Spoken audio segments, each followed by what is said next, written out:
All right, y'all, what's going on? It's Combo Breaker 99 back with another video.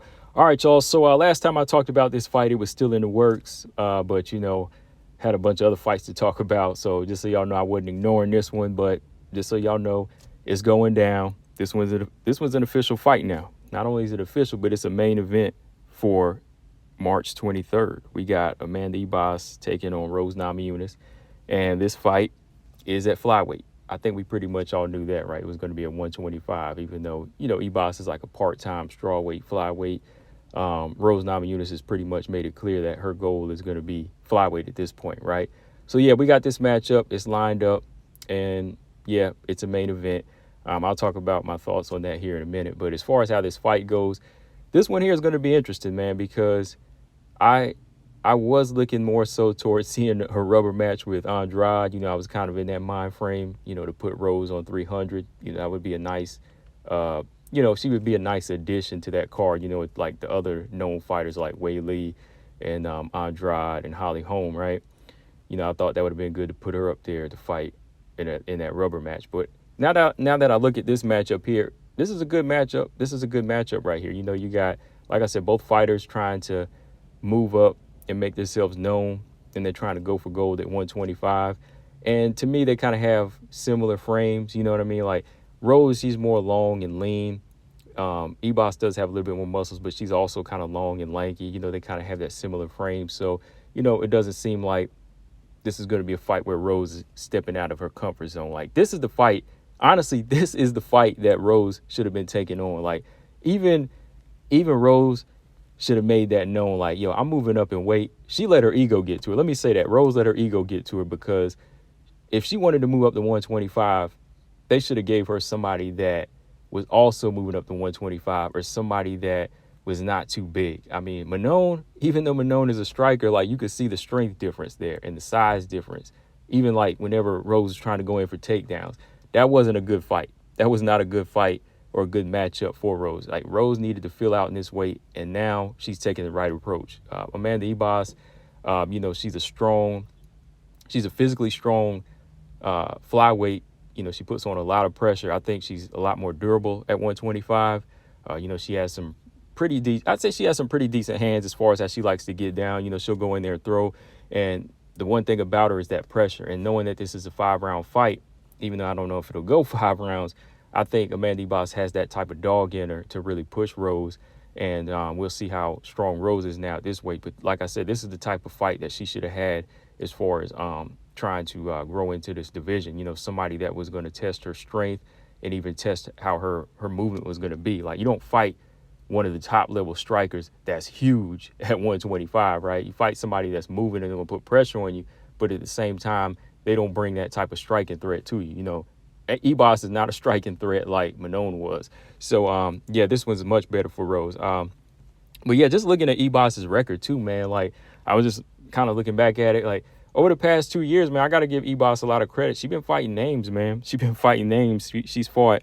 They always put her in there with a lot of the girls that are going to be hype trained, or, like, the girls that are really hyped.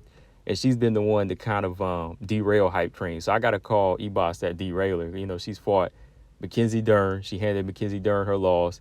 She stopped Paige Van Zandt. And now Luana Pinheiro is her most recent victory. She went in there and stopped her as well. So, Ribas, she's been the one they always call her to say, hey, we got a new girl that's coming up. We need you to test her out to see how good she is. She's one of the girls we want to market as, a face, but we want to see how good she is as well. So Ribas is like, all right, I'll take that fight. And boom, she goes in there and derails him. And then she comes back and like, nah, that girl ain't the goods. She's just a face. That's kind of what it seems like with Ribas. She's that derailer, man. But other than that, man, like, she's been fighting a lot of names, man. She's fought Barber, Arujo, Chikagan, Verna Jandaroba, and Marina Rodriguez. Now, granted, she did lose to Rodriguez, close fight to Chikagan and Barber, but the attitude on this girl, the heart on this girl, like, she seems like a sweetheart out of the cage, but when she gets in there, like, it's a different mode, with her. Like, she's like, I'll fight anybody, right? And that's a good thing. The bad thing is, like, with a lot of girls I talk about, is the defense. And, most of these fighters, they shouldn't get mad at that, or even like the fans, they shouldn't get mad when I criticize defense. I mean, it's not like I'm calling a person a coward, because she's not. Defense is something you can actually fix. Sometimes you can't cure cowardice. You can't cure things like that. You can't cure cowardice, or sometimes you can't even cure lazy. But when it comes down to defense, that's something you can cure. That's something you can fix up. You can sharpen that up. And going into a fight with Rose Namajunas, that's going to be something that Ribas is really going to need. She's really going to need better defense. She's going to need to extend her punches all the way. She's going to have to use calculated pressure, not the mid-range, not that mid-range, or, just wailing away, swinging right off the bat with your chin wide open. We don't need none of that in this type of fight. Ribas has got to be long with it, and she's got to follow up with each long shot, keeping Rose on her back foot. Don't let Rose get her feet set.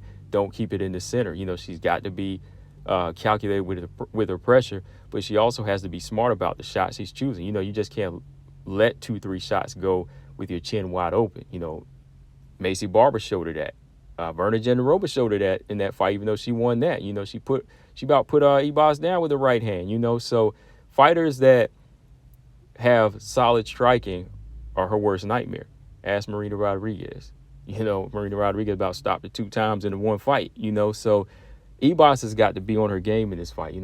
I love the fact that she likes to fight everybody, but this is one of her fights where I think if she's smarter with her pressure and she shows Rose that she's not going to quit, she's coming straight at her. She's also got to, polish up them things like her defense. She's got to make sure that the chin is protected, and she wants to stay in like a solid brawl mode where she can keep Rose off of her balance and off of her feet, keep her from dancing, and keeping the fight on the cage. If it went to the ground, I kind of think it would be an even fight there. I think the jiu-jitsu of Amanda Ribas is solid. If it go to the ground, Ribas is solid there too. A little reckless, but sometimes, when she can get that top position, she can control. And, she's been at 125 a few times against bigger, stronger fighters. She was tossing around Caitlin Chikagan. She was able to judo toss Macy Barber a little bit, right? And she was able to outstrength Viviana Rujo. So she's already been in there with some big flyweights. So if she can get top control in this type of fight and, really use some good ground and pound or capitalize off her, with her grappling, jiu-jitsu will come into play in this fight. But again, Rose Namajunas, she's a slick grappler. She's slick with it. She can snake around the back quick and get a submission just like that. So she's not one that you want to get too reckless with on the ground. But if it goes to the ground, I think it'll be an even match. I think it'll be whoever's slicker and whoever gives up that little bit of space, and they take advantage of it. But when it comes to the stand-up, Rose, I think she's got that on lock. Again, these other strikers, they kind of exposed the lack of technical ability and the lack of defense in Ribas. So if Rose wants to, she could just pot shot in this type of fight. She could throw with volume. Rose has a pretty hard right hand, and all it takes is one, sometimes to put Ribas on the, on put her in that dancing mode. You know what I mean? So yeah, I think this is a good matchup for Rose here. I think she could win this fight. Seeing that it's a 5-round fight, I think 5 rounds favors her more so. Again, she's a smarter fighter. She's been in there with championship level fighters. She just can't let Ribas she can't fold under pressure. Like, if Ribas puts pressure on her, it's all in how Rose reacts to it. Now, if she puts pressure on her, she should welcome it so she can just get the measuring and she can get the dancing and boom, boom, boom, head kick, right hand, right? In the fight just like that. She's got the skills to end the fight. But if she loses that focus and she lets Ribas push her to the cage and stays in her chest, she could easily lose. She could easily lose like a decision if she, just kind of loses her focus like she has in the past. But early on, I kind of look at Rose winning this fight, edging it out by a decision or possibly stoppage, if she's on her game in this fight. But I think it's an interesting fight. But to me, honestly, I don't think it's like main event worthy. I think that, again, fights like Manon and Aaron really should be main event, especially when that's a title eliminator. This fight here is good as a 3-round fight, but I don't really see why this one here would be like a 5-round fight. I mean, maybe just to be a main event, yeah, you can do that. But to me, I think it would be more interesting as a 3-round fight. You know, this is Rose's only her second fight at 125. So to me, I'm not really excited to see this thing go 5. You know, I think 3 rounds is fine. You know, she doesn't really need to go in there and they don't really need to try to push her up to a title shot like that. No, not at all. But yeah, let me know what y'all think, guys, in the comment section on this one. Do y'all think it should be a main event? Who do y'all got early on? Combo Breaker 99. I'm out. Subscribe. Peace.